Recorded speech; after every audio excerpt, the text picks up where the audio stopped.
Okay, let us begin.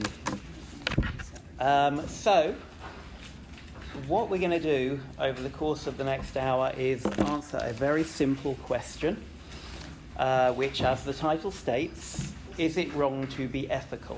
Okay? Now, it's a very simple question with a yes-no answer. Of course, it's not that simple a question because I imagine most people are wondering what kind of question is that? Right? How can it be wrong to be ethical? That's just bizarre. So, for about the first half of this, we're going to be explaining the question.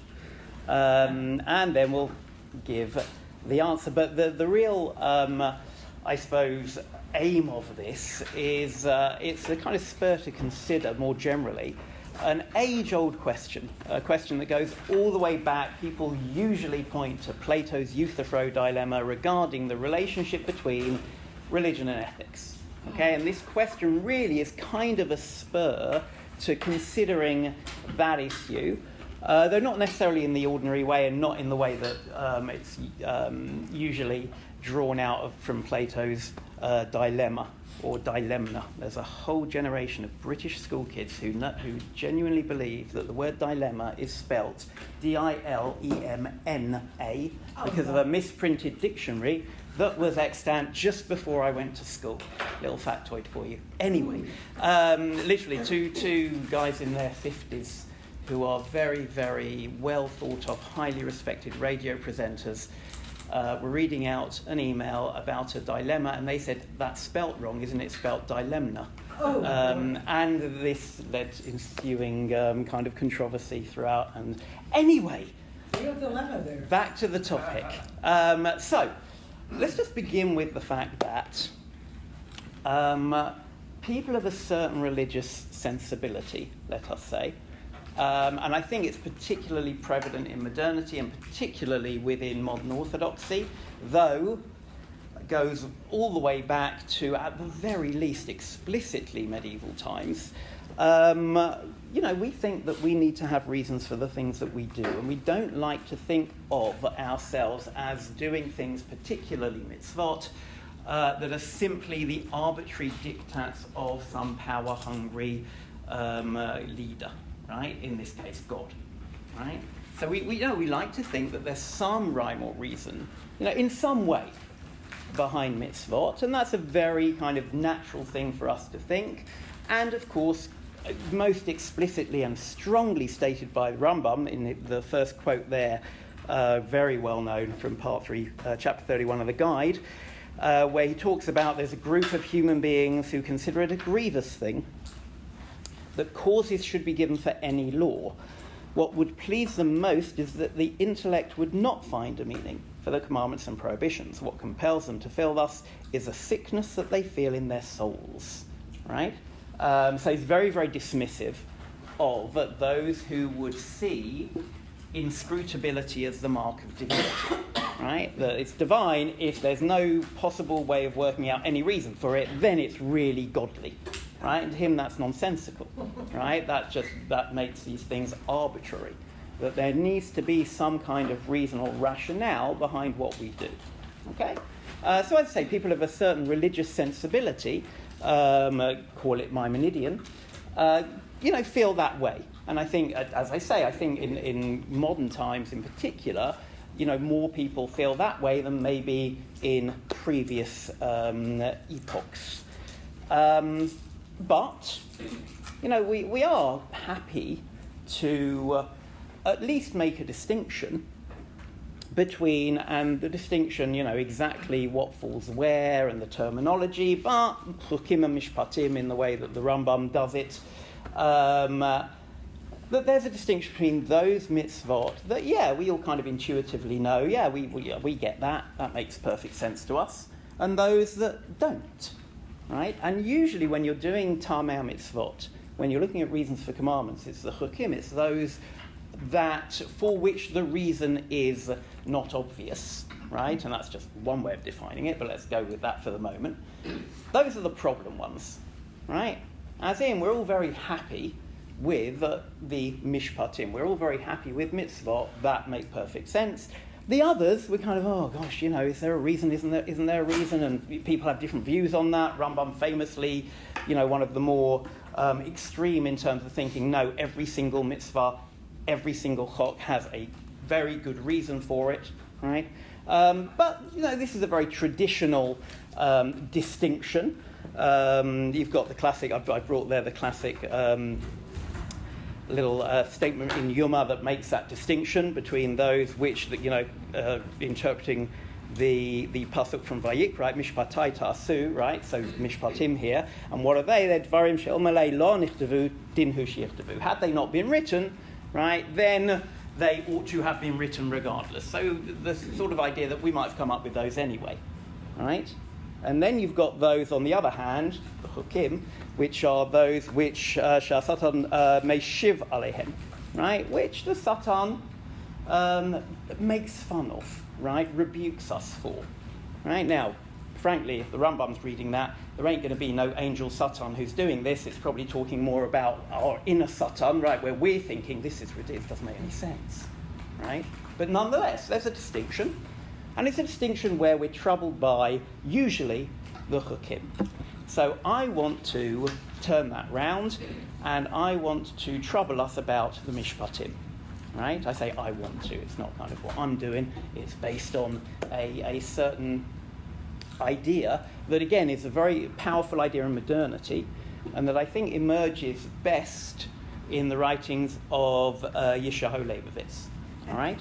So we're going to take a look at a couple of things that Leibowitz says, particularly about the realm of ethics, the ethical, in order to explain our question, right? Is it wrong to be ethical? And I assume most people in here think it's a good thing to be ethical, and therefore are puzzled, as I said at the beginning, by the question. So let's have a look at what Leibowitz has to say. And Leibowitz, throughout his corpus, frankly... Oh, yes, absolutely. I'm sorry. Throughout his corpus makes this distinction. And it's a distinction between, as he puts it here in the first quote, two kind of evaluative outlooks on the world. Right? The way he puts it here. In terms of values, I'm familiar with two basic conceptions of man's essential nature. Right? Both are legitimate, that's important, though they differ greatly from each other. One is the theocentric view embodied by the Judaism of Torah. Not, mind you, to serve man, reform society, redeem humanity, but to serve God. This is the entire meaning of Torah and mitzvot. A second axiological conception is the anthropocentric one. The view of man as pivotal. In effect, this is a view of man as God. And this is Kant's great idea, man as an end in himself. Okay, so now to translate from Leibowitz into English. What is he talking about here, right?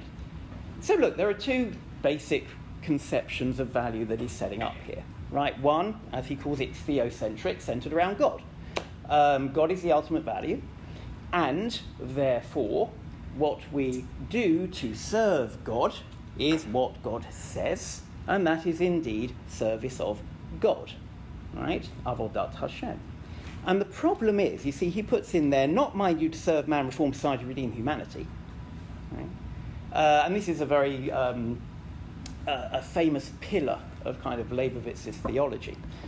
You see, he's actually concerned about having reasons for mitzvot that in any way motivate us to their performance. Because you see, if we're doing this to, let's say, redeem humanity, right, which is, to serve yourself, maybe everybody would say, well, that's a little bit selfish, a bit egoistic. But to redeem humanity, that seems like a pretty noble aim. And Leibowitz says, well, no, because that's an aim that is entirely based on the ultimate value being human society. And the ultimate value isn't human society. The ultimate value is the service of God. And therefore, if you're performing mitzvot for any reason other than to serve God, right, then that is not avodat Hashem. Right? And he says this famously and provocatively, as was his wont. Tefillah is probably one of the most obvious examples, right? So if you're davening for something for you, well, then you're just being self-centered and egoistic. And you're rendering God your servant. Right? God, you've got to do this for me. What do you mean you've got to do this for me? How dare you? Right? You're meant to be serving God. So if you do tefillah, doing it because you want to get something out of it, that's not in any way religiously valuable, says Leibovitz. Right? That's self-serving. To actually serve God, right? Which was actually, in those days when, as a teenager, sometimes you'd get up and you just can't be bothered to go to shul or put on tefillin, and you do it just because you have to. Leibovitz says, go boy, that's perfect. You don't want to do it, you're doing it anyway. Perfect avodat Hashem, right? You're getting nothing out of it. Made me feel very good for a brief period. Anyway, but the fact is that, this is the kind of approach that is very austere, right? But it's actually, gets you thinking, right? To what extent is there some truth in the fact that if I'm doing it for reasons that serve me, to what extent is that really service of God? Am I an Eved Hashem in that kind of scenario or not? Right? So that's one conception of service of value that he's putting forward. And he juxtaposes it to the other, which is, right, second axiological conception, right? So the second evaluative, values-based conception is anthropocentric and centered around humanity, where man's at the center of it, humanity are at the center of it, and that, as he says, is Kant's great idea, right?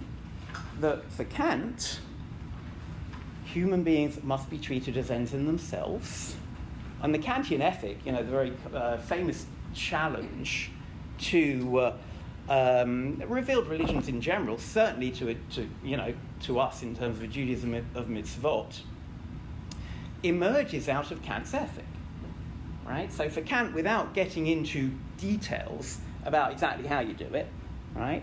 For Kant, to genuinely be ethical, right? To do an ethical action and to therefore have performed your duty, you have to have done so as a result of, as he puts it, the deliverances of autonomous reason. Right? Now, what does that mean? People often who don't actually read Kant think that means you do whatever you like, which is nonsense. Right? That's not at all what Kant's saying. But what he is saying is, look, you can work out what your duty is. Right? There is a formula, right? A rational formula to allow you to work out what is your duty. And if you do it, as a result, you've worked out what that rational formula is, right? Then you're doing it, right, genuinely as your duty, rather than for any other reason, right? For Kant, the worst thing is to do it to serve God. That's not ethical, right? Because again, then you're doing it for some ulterior motive. So you do it, for no ulterior motive, simply because it's your duty and you've worked out your duty. But also, the key thing here is that as an autonomous deliverance of human reason, right? So I have worked out what the right thing to do is, following this formula that treats human beings, it's always wrong to treat a human being as a means to your end, right? Human beings as ends in themselves. I worked that out, and as such, we can absolutely create a wonderful moral society if we all act that way. Yeah? But here's the challenge. The challenge is that if that is the case with the ethical, right? If that is the case with the ethical, then what happens to the commandedness, right? What happens to the mitzvah that coincides with that ethical deliverance, all right? You see, if you're a decent human being who decides to go help someone, and you go help them, right, because it's the right thing to do, it's nice to help people, or you don't steal. And the reason you don't steal is because it's just wrong to steal, right? Then that's, as he puts it, legitimate. Right? It's a legitimate conception of value. That's a good thing to do, without question. The problem is it a mitzvah? is it a religious act? And for Leibovitz, it appears that it's not. Right? Just look at the final quote from Levinas, and I'll come to your question. So you've got the original Hebrew actually is below. Ethics, when regarded as unconditionally asserting its own validity, is an atheistic category par excellence. Right? Ethics is an atheistic category, he says, inasmuch as it asserts its own validity. A person who is ethical in this sense regards man as a supreme end and value, that is, deifies man. A person who perceives man as one of God's creatures and keeps in mind the verse, Shiviti Hashem Negdi Tamid, right?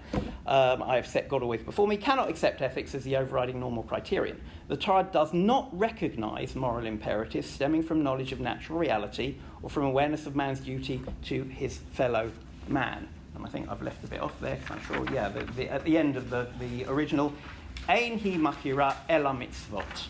Right? The Torah knows nothing other than mitzvot. So here's the point. As far as Leibowitz is concerned, well, let me put it in kind of, I'm going to call this the Bittul Torah objection. Right? Do you mind if I sit down? Is that all right? Okay.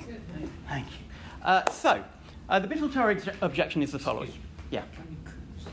Cover up that. Oh, sure. You were the first guy to be brave enough to I thought it would be maybe helpful if you got bored. But, all right, so... So, what do I mean, Bittul Torah objection? I mean the following. I mean that if you're nice to somebody, right, and the reason you're nice to somebody is the right thing to do, you've wasted the opportunity to do a mitzvah. Because what you could have done is done it because it's a mitzvah, because God commanded you to. So every ethical thing you do is wrong, religiously. It's not wrong ethically, right? Ethics for Leibowitz is a perfectly valid way of approaching the world. You can do it. It's just not religious, right? It has value. Ethics is really important, extremely important to Leibowitz. But don't confuse it with religion, right? Particularly with Judaism, right? So Judaism's about mitzvot. It's entirely, his big thing is lishma. Yeah. Everything's lishma. Correct. That's exactly the kind of the way that he, in certain pieces, puts it. Right? For him, it's the difference between kind of lishma and shalol lishma. Lishma is doing it because it's a mitzvah. And by the way, he says, and when you quote to me, v'ahavta l'reacha kamocha, and all that in the Torah, he says, yeah, but how does that pasuk end? Ani Hashem. Right? Yes, you should love, why? Because I'm God. That's why. Right? So Leibovitz, here's the challenge. Right? You don't have to go extreme Leibovitz to get to the challenge. Right? The challenge of whether it's wrong to be ethical is the following. Right? If I command you, not that I'm in a position to command anyone anything, but imagine I were to command you to believe that 2 + 2 = 4, right? You'd be, yeah, fine, right. And my commanding would do nothing because you're like, well, 2 = 4. Why is he commanding us? Well, he's mad, right? It'd be more difficult if I commanded you to believe 2 and 2 = 5. Well, we would do it. Right? No, thank you. But so the fact is, right, that if something makes sense, the notion of its commandedness just seems to disappear. What does it mean to be commanded not to murder someone? Yeah, I don't know about you. I mean, we've not met before, but the fact is, I don't think I've ever been tempted, right? What does it mean to be commanded things that make sense anyway, right? This is kind of, people often refer to this as the eclipse of God. God gets eclipsed if we have reason to do this anyway. And the way Leibovitz puts it so starkly, right, which is really interesting, even makes it, as in my terms, Bittul Torah, right? To be ethical, you are foregoing the opportunity to perform a mitzvah every time you act ethically. Right? So is it wrong to be ethical? According to Leibovitz, the answer Jewishly would be yes. It's not wrong to do ethical acts. Thank God. Right? Literally in this case, thank God. Right? There are plenty of ethical acts that we are commanded to do by God. Right? So when we act ethically, it coincides with what we're commanded to do. So thankfully, that's a wonderful thing. But the fact is, if we're doing it because we're ethical, right, then actually we're foregoing the opportunity to perform a mitzvah. So as religious people, according to Leibowitz, should we not be ethical? We should perform lots of ethical acts. Okay. Absolutely. So, Rabbi, where would Not a rabbi, but... okay. The end of the last class, which was dealt with the subject of moral reciprocity. Yep. Okay. We came to the conclusion that moral reciprocity is not a halachic category. Okay. Okay? But it's intuitive, that the Torah doesn't tell us because it intuits. So would Leibovitz argue that moral reciprocity, doing something because you're grateful to the other person, is wasting an opportunity to do a mitzvah? So in that case, if, and again, I wasn't in the last year, so I can't comment on the. So, but it wouldn't be a problem because you're saying it's not actually a halachic imperative in the first place. So it's not, if it's not replacing a halachic imperative, it's not the problem is specifically when you have a mitzvah which is ethical, and you perform that mitzvah, but you do it because you're being ethical. That's the problem, right? So, which is interesting though, because even if we go with the Leibovitz view, right, and it's a bit of a strange view, but we will come to understand the background to it. But if you go with the Leibovitz view, even it still might leave a lot of space for being ethical, interstitial type of stuff that maybe isn't strictly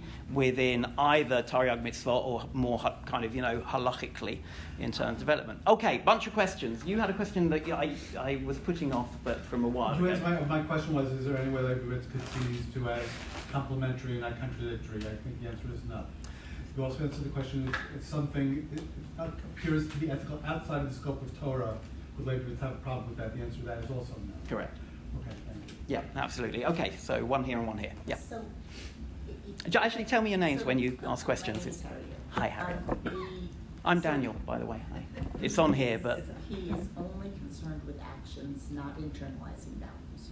He is only concerned... Yeah, this is an ethic of duty rather than an ethic of virtue. And these are these are very different approaches to the realm of ethics. Again, forget religion and Judaism. Within the philosophical literature, there's the ethic of duty and ethic of virtue. One is to do with building up character traits, right? And that's what's key about being an ethical person. The other is about performing your duty, and that's what it is to be a good person. So he would say that the Torah has nothing to do with the kind of the society, but you are not supposed to be incorporating any of the values through trying to understand what the mitzvot are about. You just do it because you're there. Yeah, now that doesn't exclude, by the way, he believes in ethics and values and all of that, so everything else you should absolutely be ethical, right? So there's plenty of room for him for ethics within our human lives. It's just not when it comes to... So there's kind of a compartmentalization almost for him. Nothing about Torah is informing who you are. Informing your ethicals, in other words, in the realm of mitzvot, he definitely sees theological points within it, right? He sees there's kind of important theological stuff there. But when it comes to what you're doing as a Jew, when you're doing your Jewish stuff, it's just performing your duties out of service to God. And performing mitzvot. You would say that everything I do, every aspect of what I do in my life is informed by my... There are, yes. Leibovitz would not be one of them, correct. Yeah, absolutely. Yeah. And that's something he says very explicitly in various places. How is that different, what she asked? Whether there are people who think that everything you do is religious in some way, serving God. And he wouldn't say He wouldn't say that. No. What would he say it is? It would, whatever, it's just stuff, life. Blowing your nose. Yeah, it's kind of anything. He says a lot about this in various places.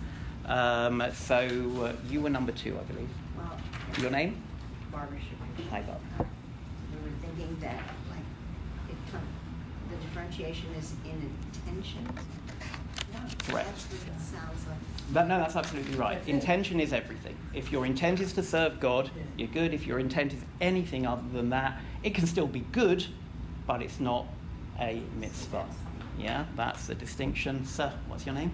Arya. Hey, Arya. So he would say that, if I'm walking around somewhere and I hold the door open for somebody, if I have the intention of saying, Hashem commanded us to be ethical beings, then I'll be fulfilling a mitzvah. But if I'm just holding the door because it's like a societal convention or something, that would be like bittul Torah. Yeah, well, no, it depends whether you think. It depends whether you think that is a specific mitzvah, right? And if it is, and you're doing it because you're being a decent human being, then yeah, you should be doing it because it's a mitzvah. Correct. So I would have to, in order to think that, I would have to think there was a specific mitzvah to act and behave. Or like you say, or a general one to be an ethical person, right? Which is tough given he talks about it as an atheistic category, so it's not clear that he would say that as a mitzvah in and of itself. So yes, you're right. So what constitutes a mitzvah then? In other words, as an example, so in other words, I don't remember your name. You're arguing that it's a mitzvah, to open a door for a person. Particularly, you might argue for an elderly person who's disabled. But if you do it in general, that's not a mitzvah. But you have to figure out what constitutes mitzvahs. Yeah, you'd have to know. And that's not, I'm not getting into here his particular, whether he has a count, right, in terms of Taryag mitzvot. But, for him, Torah shebichtav and Torah shebal peh, which is even more important for him for other reasons, right? We can, if we need to know, we could find out what's actually included as specifically, Jewishly commanded and what's just stuff. Right? I've always analogized this, thing. If you build a roof on your, on your house or your building, and you have to put OSHA requires it, then in that case, according to him, in that case, you're not being Mekayim mitzvah. Right. Yeah. You were doing it because you were commanded to do it. Whatever. No. There it is. If you're commanded, you're fine. No, you're commanded to do it, but since you are doing it because OSHA. Oh, correct. Yeah, absolutely. It depends on the motivation. Doing it. Yes. You're telling you to do it, not because God is telling you to do it. Yeah. Then in that case, you don't get. Correct. As it were, credit for it. Yeah, it's all about the motivation, as Barbara just said. Yeah, question here and then you. As a human Your being, name? Ruby. As a human being acting instinctively, Yeah. how would I ever be able to determine what category to put this in? And quite honestly, is it necessary for me on a day-to-day basis to do so? I have no idea. Whether this is the extent to which, I don't know the extent to which, Leibowitz here is thinking realistically in terms of, your everyday life and being, but maybe he is. Maybe it literally is. I need to get in the mindset where I treat everything I do as Avodat Hashem rather than something else, and this is the mindset to try and encourage, maybe, right? I opened the door because it was Yeah. I have to go through that process, and I don't think it's realistic. Yeah, but you know what? It was never meant to be easy, as Leibovitz would say, right? So, but you're right, this is very challenging, very difficult, almost counterintuitive. That in itself isn't an objection, though, right? As in, maybe, tough, right? The religious life, right, to be a true Evet Hashem is challenging and difficult. Maybe that, maybe. In today's language, there has to be mindfulness. Oh, God. Very, I guess there has to be mindfulness in terms of, but in the more colloquial sense, in terms of I need to be mindful I'm doing this to serve God, right? Fine. You had a question? Well, I have a lot of questions.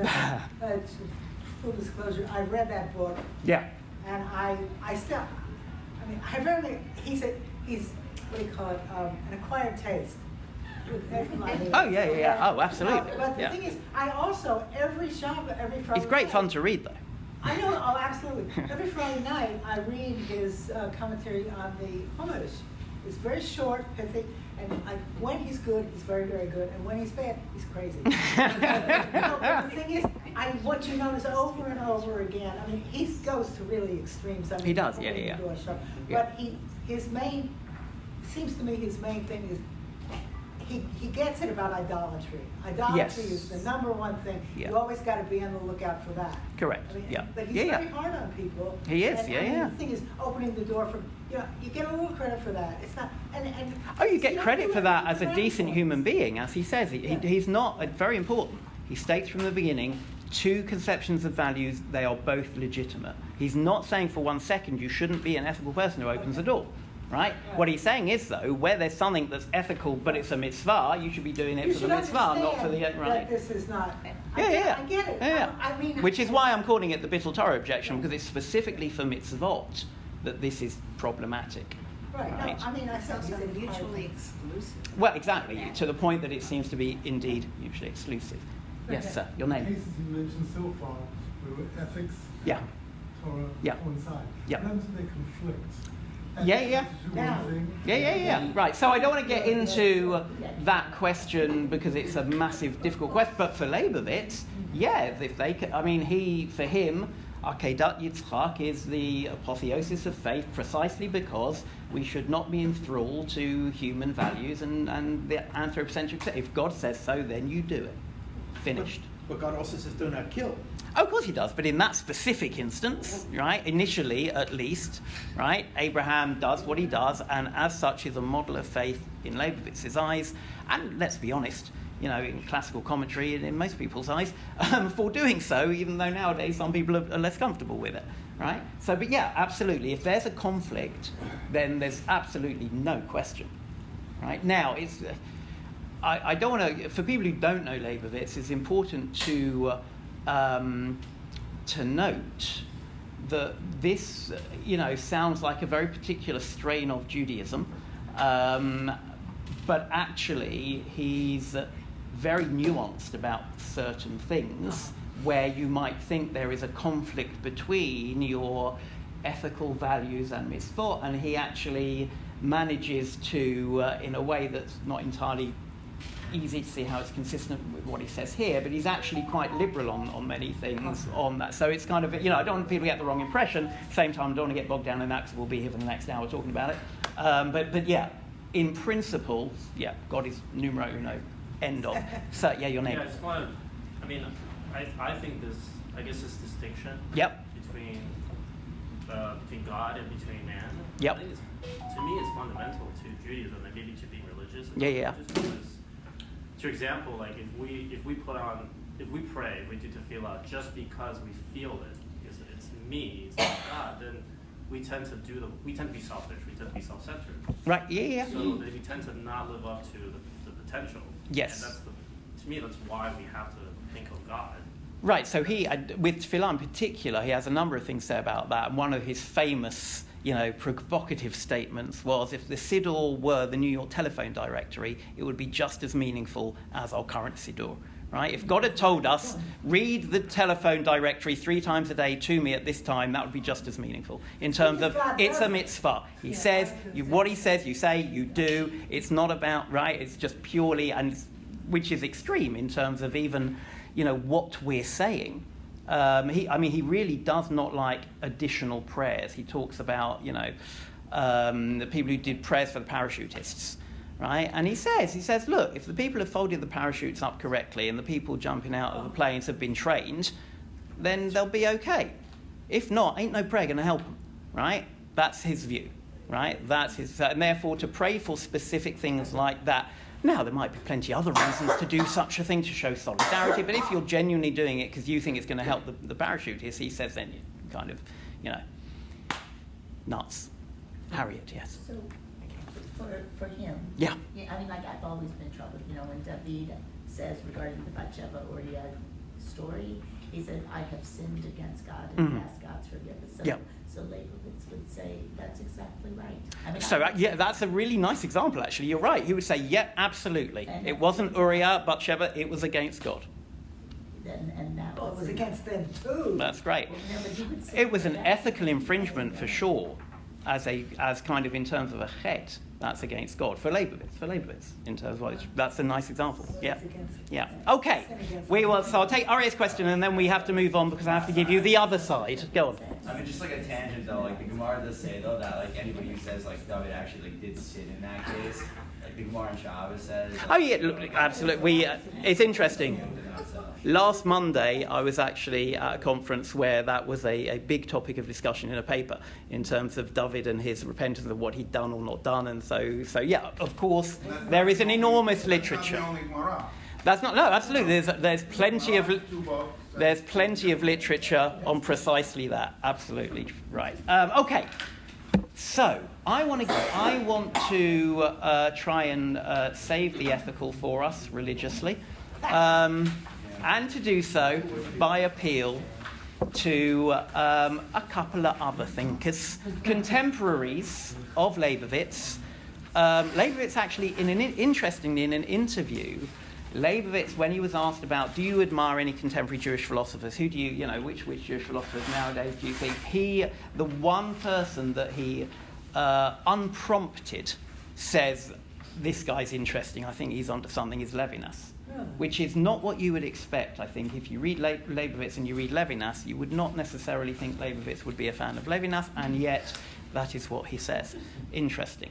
All right. I think that all this turns on how we understand human beings and their relationship to the ethical, right? And by that I mean the following. I'm going to start, this is Yeshiva University's posthumously published Emergence of Ethical Man, right? Which begins, as he tells us, it's this anthropological study, and he's trying to work out the Torah's view of the nature of human beings, and he juxtaposes it to the Greek and Christian view, which sets human beings completely apart from nature because we're special and we've got souly stuff in us and we're all like magical and mysterious, and modern science, which is, no, you're just stuff, right? You're just matter. And stunningly, Rav Soloveitchik sides with the modern scientists and believes that is Judaism's view as well. He says the following. Man in the story of creation does not occupy a unique ontic position, right? So in terms of ontic, they're talking about, he doesn't hold a unique position in the hierarchy of existence, right? Is that what ontic means? Yeah. He is rather a drop in the cosmos that fits into the schemata of naturalness and concreteness. The Torah presents to us a successive order of life emergence and divides it into three phases. The last of those living structures is man. The viewpoint is very much akin to modern science. Christianity splits the story of creation in two and analyzes the story of man without taking cognizance of that of animal and plant. That is why it arrived at half-truths and misrepresented the biblical anthropology.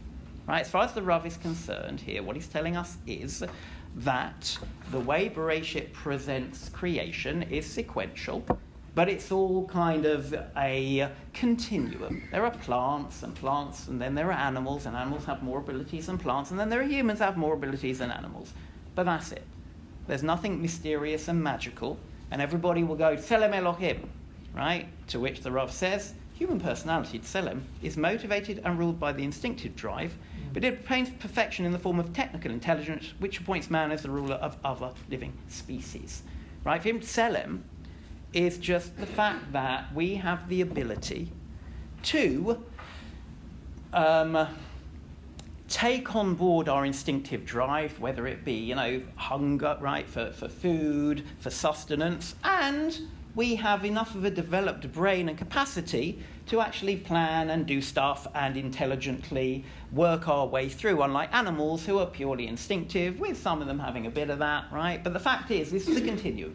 Tselem Elohim for him is simply, and we quantitatively, not qualitatively, quantitatively, we can do more of that than they can, so we're the best. But he doesn't use it to make some kind of qualitative distinction.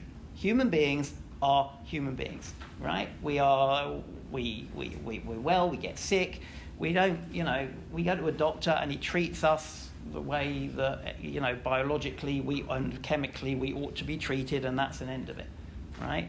We are just human beings, part of the cosmos, the most developed part, right? But that's who we are. And when this came out, people were very stunned by it.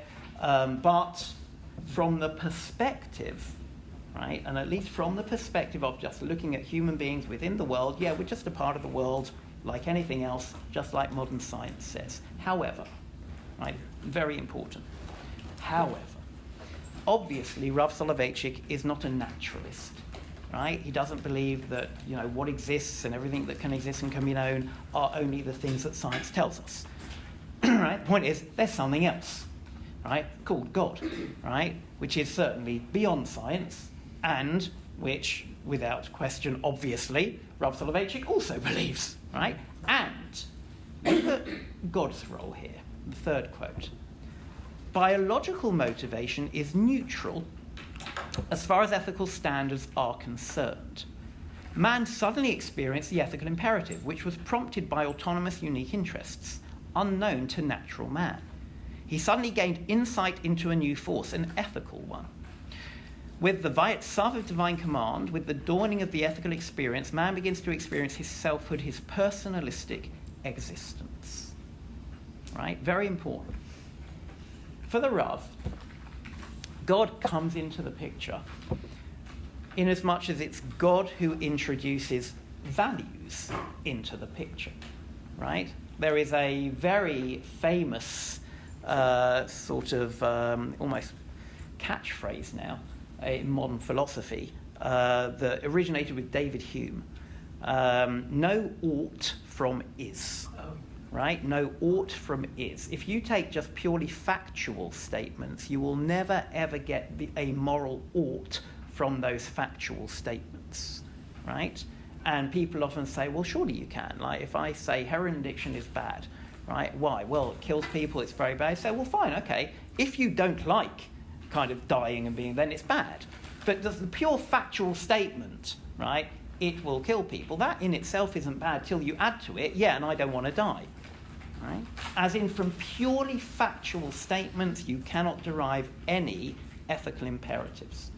Right? Now, that, as with everything in philosophy, is controversial, but many, many, many people accept that idea, and the Rav does here. Because he's saying, from a purely naturalistic, biologically, right, biological motivation is neutral. Right? If we didn't have moral laws, then we could go around being gluttons and rapists and whatever, right? That's our instinct is to do that. But no, we have ethics, and that stops us. But ethics for him, the ethical imperative by itself comes from God. As in, God introduces values into our natural world. Okay? Now, that's very important. And more importantly, that seems to contrast with Leibowitz. Because Leibowitz says that according to Kant, you can derive ethical values from pure human reason.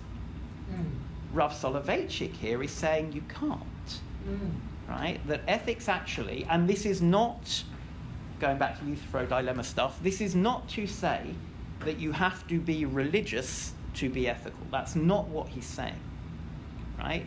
He believes that you can come to all kinds of ethical kind of conclusions through reason, but reason as modified by societal pressures and all kinds of other things. So, of course you can be a perfectly good human being without being religious. But he does believe that ultimately, at rock bottom, the ultimate justification for those values has to reach beyond the natural world. If you ask somebody why to an ethical question, they'll come up with answers and answers until at the end of the day there won't be an answer. Well, just do, right? And that just do for the Rav it's not just do, because those just do's, people give their lives up for those just do's, and you don't do that for something unless it has some kind of value beyond your own life, beyond the human. Right? So the Rav here is talking about the fact that at rock bottom, right, ethical values, if you're looking for their grounding, you won't find it in the natural world. It comes from beyond. So ethics in some way is inevitably for the Rav connected to God. Right? Yeah. How is halachic man and natural man different? How are halachic man and natural man different? So our regular halachic man is a slice of a human being. The slice of the human being who is studying in the Beit Midrash, he is the Talmudic academic, right? That is who halachic man is. Halachic man is not a real person. It's an idealized concept of the guy, the perfect Rav Shachar or whatever, right? The guy whose life is about doing brisker conceptual analysis right, of time. That's who halachic man is, right? Halachic man isn't married. Halachic man doesn't go out. Halachic man is this idealized concept, not a real person. Natural man is an idealized concept. Natural man is looking at human beings from the perspective of nature only, right? As opposed, so when the Rav does this, his ideal types, right? And people often don't see this, but it is the first footnote in halachic man. So a couple of reviewers were very naughty boys when they critiqued the Rav, because it showed they had not read the first footnote. But anyway, he deals with ideal types, right? So a kind of idealization of a particular, like, take me, right? So you have been introduced to me as a teacher, let's say, right? So I'm a professor, right? So someone who knows to be a professor could talk about the idealized professor, but that would miss out all the other things about me, right? Well, I'm not just a professor, I'm also a husband and a father and a Beatles fanatic and whatever, right? All these different things that aren't part of that idealized description of that aspect of the personality, right? So natural man is describing the natural aspect of the human personality. Halachic man is purely describing that. Is there an idealized thing? No, not idealized in this is what I should be. No, idealized in the more Kantian sense of like the ideal triangle. Doesn't really exist, but it's the conceptual model for triangles in the world. And general people are not to be aspiring to be halachic man? They can aspire to be halachic man in that aspect of their lives.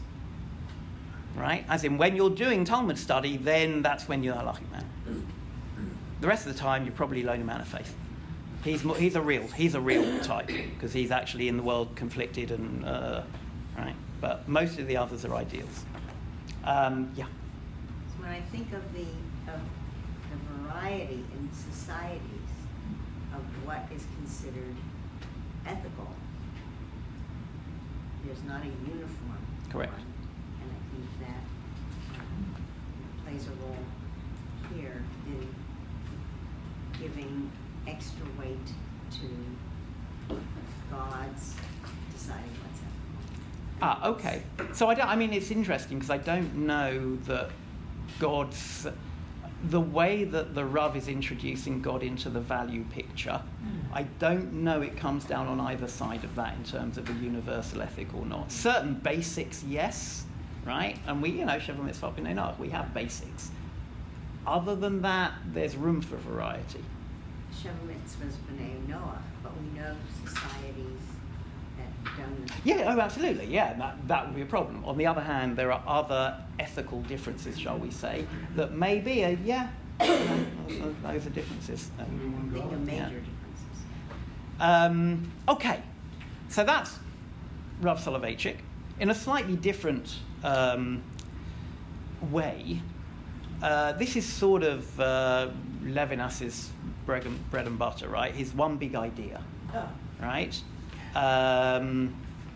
Which is, in just a couple of Levinas quotes, ethics is not the corollary of the vision of God, it is that very vision, writes Levinas, right? Ethics is an optic, such that everything I know of God, everything I can hear of his word and reasonably say to him must find an ethical expression, right? Now, point being that for Levinas, and this is actually very Leibovitzian, albeit it's ethical, so that piece of it isn't. But the idea for Levinas is, look, in again, Maimonidean tradition, the idea you can really say anything about God, right, is something that Jewish thinkers have struggled with, since there's been Jewish thought, frankly, right? As in the way we describe God generally, or we do in Tefillah, is very anthropomorphic, and no one takes it absolutely literally, right? If you took it absolutely literally, you would believe God has a hand and an arm which he used for Yetziat Mitzrayim, right? So nobody takes it absolutely literally.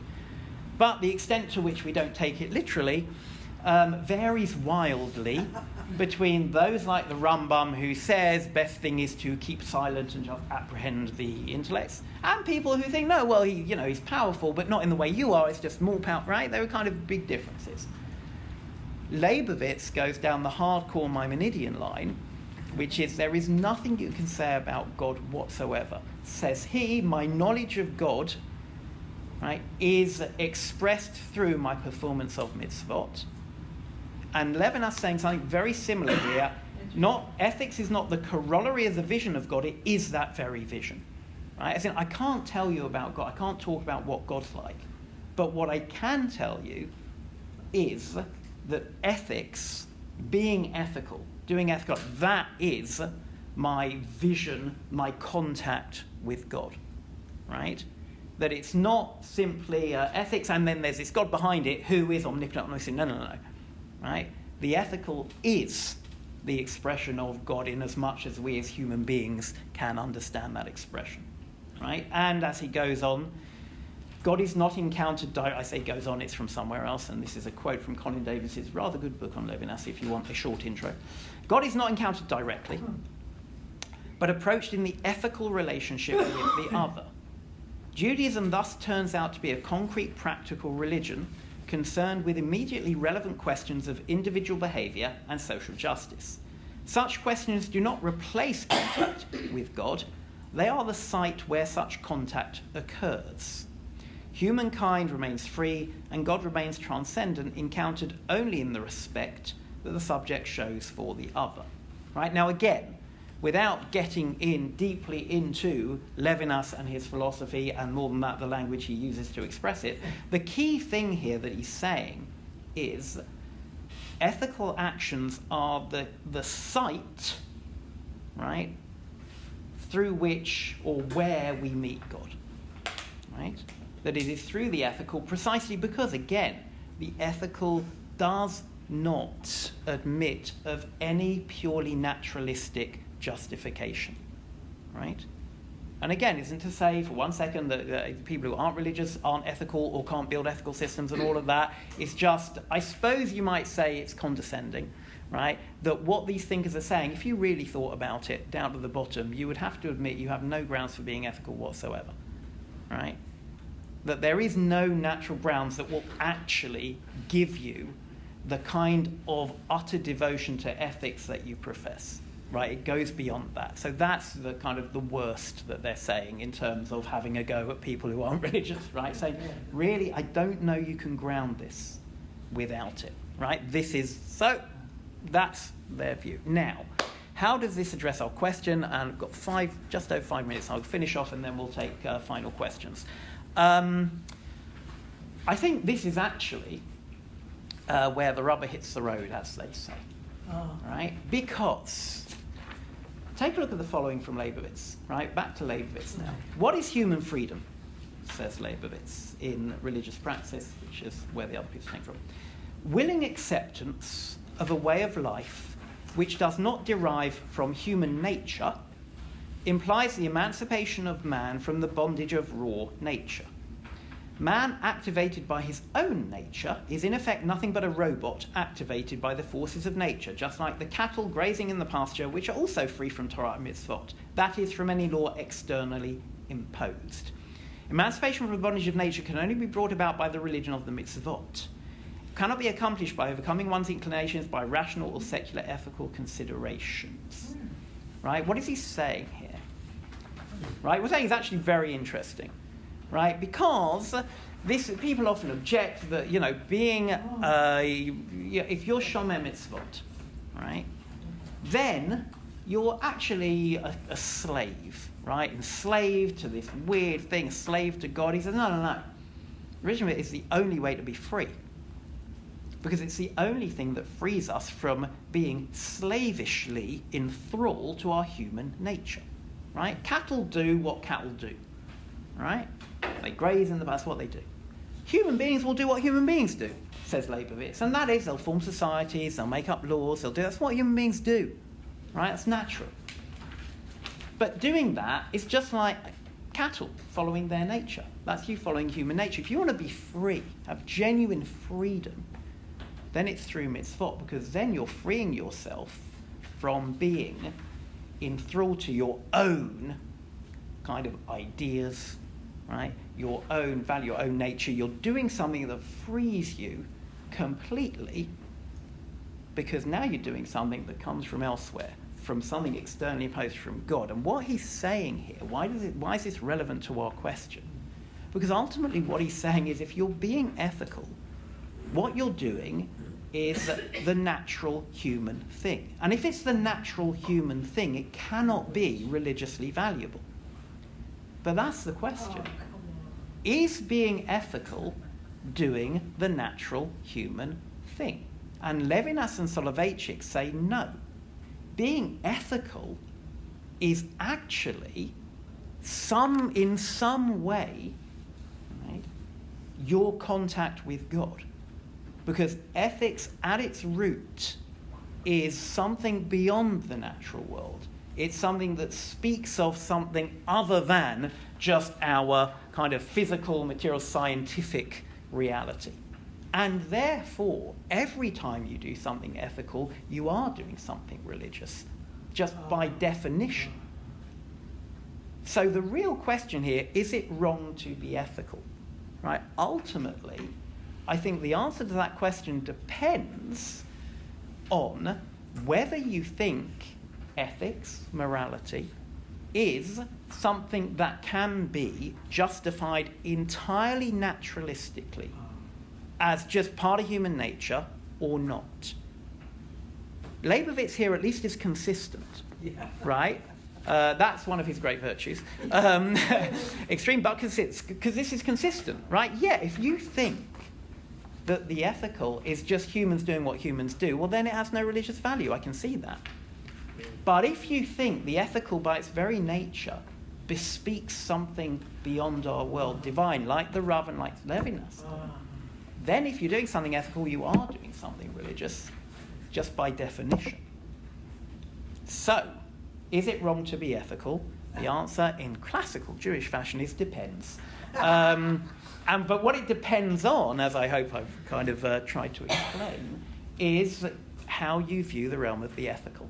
Do you view it as something that can be entirely kind of explicated through to the ground naturalistically or not? Right? That seems to me where, the answer to the question is found. Leibowitz goes one way, the Rav and Levinas go another. Questions? Thank you. Beautiful. So my question, can you give us a little background into where Leibowitz comes from? Are we all just products of Western? Leibowitz is from Riga. We grew up with Isaiah Berlin. They were good mates. He sounds like curmudgeonly, but oh yes, but are scientific. He's a scientist. Who are corrupted because we are subject to Western philosophy? Yeah, no, because he was subject to Western philosophy. So then what trauma happened to him that creates this kind of worldview? Right, so I don't know that it's true. He was professionally, if you like, a scientist, right? So he was, when he was at Hebrew U, he was in kind of the medical faculty in neuroscience and such. So he's a kind of very scientific. Latterly, throughout his life, he loved this stuff, and latterly started teaching this as well. And I think a lot of this comes from that scientific starting point, right? Was he Nechama's brother? He was Nechama's brother, And he was the flaming Yeshayahu, and she was the Nechama. Indeed. I wish I had made that up. Everyone wishes there were a fly on the wall there. I'm curious how Levinas and also, I guess, for Soloveitchik would like explain the purpose of Chukim. Say that again? Yeah, explain the purpose of Chukim. Yeah. So. Neither of them. Be sufficient, I guess. 2 minutes. So look, the truth is, so Levinas says various bits and pieces about them scattered around, but he doesn't, on the whole, directly address that question. But there are things that he says about them, and it's kind of your classic sort of discipline stuff. And although there are other pieces to it, but it's not. He doesn't have it fully worked out, or doesn't really approach the question as such in that way. The Rav. Similarly, it's really interesting. The one time he writes about Tamei Mitzvot explicitly is the end of Halachic Mind, and there he's very opposed to giving the kind of explanatory account the Rambam does, and he's much more into kind of descriptive hermeneutics, you might call it, of mitzvot, and in large part that's because he's not particularly interested in justifying them, right? He's starting from a different place as a modern Jewish thinker. The medievals. The Rambam, for example, genuinely for him, there's this one thing, it's called truth, right? Which is the best religion? Well, whoever's got most of the truth, and we do. So we're the best religion, and then Islam's down there, and Christianity's at the bottom, right? In his view, right? In his scheme. But that's because you can reduce it all to this one universal thing called truth, and if everyone were rational and thinking rationally, they would all do what we do. Rav Soloveitchik in the modern world doesn't believe that, right? He says, no, there is no neutral, rational grounds from which I can persuade a non-Jew that Judaism is rational. They'll think it's wrong, and they should do, and they should think they're right. He actually says that explicitly, right? They have every right to believe that theirs is the greatest religion. The second shiur for this morning is so therefore, since he's already in it, not trying to do that, he's more interested in saying, okay, so this is what we believe we're good. What does it teach us? What can I learn from these mitzvot? What's beautiful about them? What's interesting about them? But therefore, from a very different perspective, right? And it's more like if he were to do kiruv, from yesterday's lunch. What he'd be doing is saying, come look at the garden, isn't it beautiful? As opposed to, here's a proof that you should keep shop, right? So it's a different approach. Thank you, everybody, by the way. Nice to meet you. Thank you for sitting through.